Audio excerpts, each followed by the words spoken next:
Hi guys! Yung video na ipapakita ko sa inyo, isang lalaking nagputol ng mahabang niyog. Tingnan mo yung technique niya guys sa pagpuputol ng niyog. Pero napakadelikado yung pagputol niya. Kasi simula bata, tumanda na lang ako ng ganito.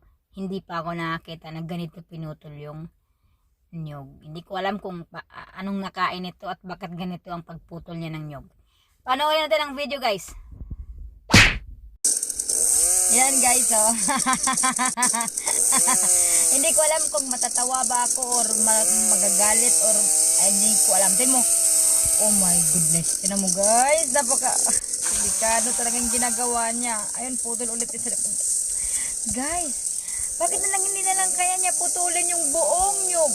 At saka niya doon hiwa-hiwain pagkatapos. Bakit ganyan pa? Oh.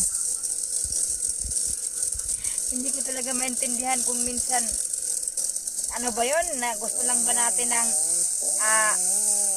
yung may excitement ano pinuputol naman pala niya dun sa baba.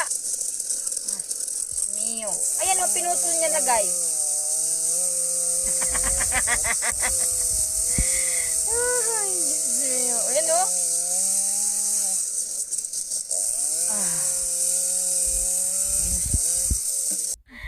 Guys, hindi ko talaga maintindihan minsan ang utak ng mga tao.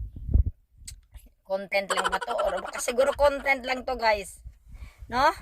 Siguro makikita ko parang content lang siguro talaga to. O ayan na, content ha. Baka magaya gagalit na naman guys sa akin. Nagre-react lang ako guys. Huwag kayo magagalit sa akin. Normal lang yung reaction ko. Kasi first time sa buong buhay ko nakita ng ganito magputol ng nyog. Parang guys, ganyan din yung dating trabaho ko naghahakot kami ng mga nyog. Hindi naman ganyan putulin. Ay nako Lord.